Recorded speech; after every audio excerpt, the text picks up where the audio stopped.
Welcome back to the deep dive. Today, we're getting into something that, on the surface, feels almost too simple. It really does. Yeah. We're looking at a transformation blueprint. Right, but this isn't about finances or learning a new skill. It's about personality, how Yeah. you can actually shift who you are from, shy and negative to confident and disciplined. Exactly. And the source material points to a mechanism that's so accessible. Just a 30-minute morning routine. So, our mission today is to pull that apart, right? Yeah, we're extracting the literal step-by-step process that someone used. But I think more importantly, we're going to unpack the why behind each step, Yeah. the psychology of it. Because the contrast they paint is it's pretty stark. We see Yeah. this before state of being rushed, stressed, totally unconfident. Mm. And then the after, where this person is disciplined, mature, even fun to be around. It's a huge return on investment for 30 minutes. It is. But I have to ask the question right off the bat. Isn't this just like self-help 101? Drink water, stretch a bit. Why does this deserve a deep dive? That's a fair challenge. And I think it deserves it because while the actions themselves are simple, sticking to them isn't. The consistency. The consistency and also the sequencing. The author didn't invent gratitude journaling, but they built a structured process where each simple step creates momentum for the next one. Wow. We're looking at the cumulative effect here, not just a checklist. Okay, that makes sense. So let's start with the problem they were solving. Before this new blueprint, what was going so wrong in the morning? Well, the state they describe is one of just chronic reactivity. It's the enemy of confidence. Creativity. Yeah. The sources detail three main habits. First, snoozing the alarm a million times. We've all been there. Oh, yeah. And what that does is it immediately teaches your brain that your own commands are optional. Your impulse control is weak from minute one. Wow. Okay. What's number two? Checking the phone the second they woke up. So you're immediately giving your focus away to emails, to social media, to what everyone else wants from you. We're instantly playing defense. Exactly.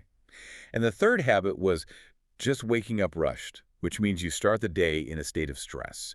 You're playing catch up from the moment your eyes open.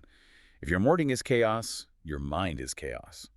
And the sources draw a direct line from that morning chaos to the personality problems. A very direct line. Waking up stressed made them shy Mm-hmm. because anxiety makes you want to withdraw. Mm. They complained a lot because they felt like a victim of their own schedule. And they had zero confidence around other people. They hadn't even managed to win the first small battle of their own day. That's the core insight, isn't it? Your morning sets your emotional baseline for everything that follows. I really don't. It's your internal story.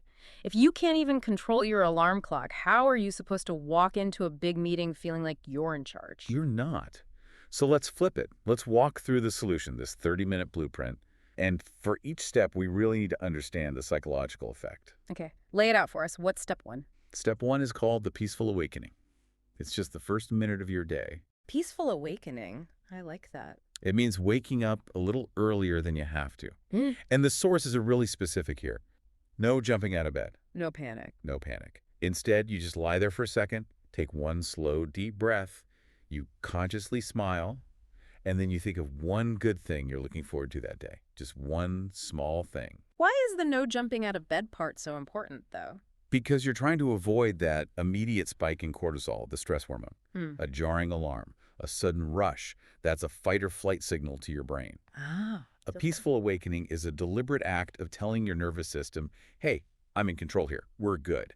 The benefit is that immediate feeling of control, which is the foundation for everything else. You're deciding your mood instead of letting biology decide for you. Love it. Okay, so you're up peacefully. What's next? Next is the physical wake-up. Super simple. Drink a full glass of water, wash your face, brush your teeth. A simple ritual. It's a simple ritual, but it's critical because it forces a definitive break with your sleep state. You're hydrating, you're waking up your senses, you're sending a clear signal to your body that the day has intentionally begun. It's simple self-care, but doing it first thing makes it a ritual of intention, which I guess sets the stage for what's next. Movement. Exactly. Step 3 is 10 minutes of light movement, and the key word here is light. This isn't a crazy workout. So no need to go run a 5K? No, not at all. Mhm. It's just stretching or some basic yoga at home, something you can do without a lot of effort or a change of scenery. The point isn't fitness, it's what they call micromastery, Micromastery. Explain that. How does stretching make you more confident? because you're achieving a small physical victory before you face any external challenges. You move your body, You feel it engage. You feel strong and capable. Uh, And that feeling of physical capability, even from something small, translates directly into self-efficacy. You feel better in your body, so you stand taller, you project more confidence. You're just less likely to be shy. that makes perfect sense. The body leads, the mind follows.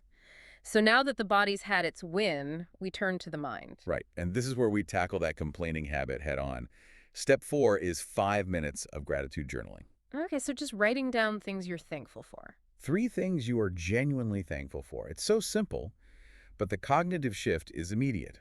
How so? Well, the old state was feeling victimized, feeling stressed. That's what leads to complaining. Gratitude forces your brain to scan for the positive. You're changing the focus. You're completely changing the focus. Yeah. And the source material says, this is what made the person someone who was loved to be around, because they stopped venting their negativity and started projecting appreciation. A shift from what I don't have to what I do have, which leads right into the next step, I imagine. It does. We move from creating something, the journal, to taking something in. Step 5 is the inspiring read, also for about 5 minutes. So reading a book on self-growth or something. Yeah. Or just positive stories. Yeah. Something inspiring.